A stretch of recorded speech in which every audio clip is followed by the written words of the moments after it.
All right, let's bring in Fox News contributor and constitutional law attorney Jonathan Turley. Jonathan, thanks for joining us on this Monday. What did you make of the two rulings today? There's this, media cannot be a third party to a criminal case, and then there's also, they're going to release some redacted, some unredacted documents from Tyler Robinson's, I think it was his October hearing. Well, the judge is being very deliberative, as is his reputation, and he's coming down exactly where he needs to come down. He's balancing these interests. He said, look, the media does have an interest here. The public has a right to access, not just under federal law, but under state law. And so he's going to give access to these hearing transcripts. There will be some redactions, which is exactly where he needed to go. Now, the assumption is that he will allow cameras in the courtroom. Judging from his past statements, I would think so, but it's ultimately his call. We are expecting a ruling on that in early February on camera access.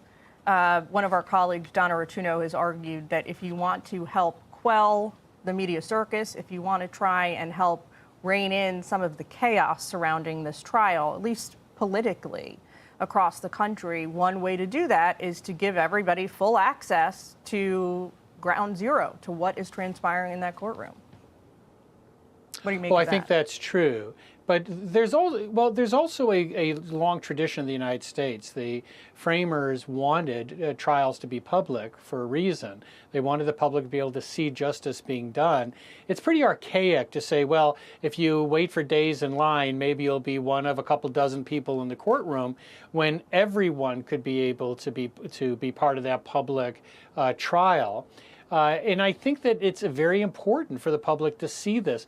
Look, the evidence against Robinson is overwhelming. That is, the prosecutors could lose on every suppression fight and virtually keep only 10% of this evidence and probably still secure an easy conviction. So the evidence is overwhelming. What Erica is facing, and certainly the Turning Point staff are facing, are these really vile conspiracy theories that really only having this type of transparency is going to effectively knock down.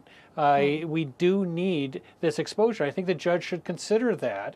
This was, even though there's two parties in the case, as he noted, there's a reason why prosecutors stand up and say that people are ready to present their case. Because a political assassination is a crime against the people, against the public. And they should see justice being done, and they should see the facts. I want to ask you about this other major case we're following, that of the would-be or failed D.C. pipe bomber Brian Cole, who set up these bombs outside RNC and DNC headquarters right around the time that Congress was certifying the 2020 election. He is now, in a latest sort of batch of court documents that have been made public, making the case that none of this was political. He has never really cared much for politics, hasn't ever even really heard of politics. Why do you think his team of attorneys is advising him to go down this route?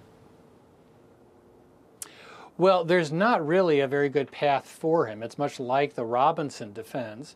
The evidence here seems to be mounting by the day, including incriminating statements reportedly made after his arrest. He's not going to have a very good shot at arguing insanity. He was obviously very functional. But the real takeaway from this is a warning to those people who are ratcheting up the rhetoric and rage. These are the type of people who can be triggered by that. All right, Jonathan, we have to leave it there, but could talk to you all afternoon long. Thanks for taking time with us today. Thank you. Hey, Sean Hannity here. Hey, click here to subscribe to Fox News YouTube page and catch our hottest interviews and most compelling analysis. You will not get it anywhere else.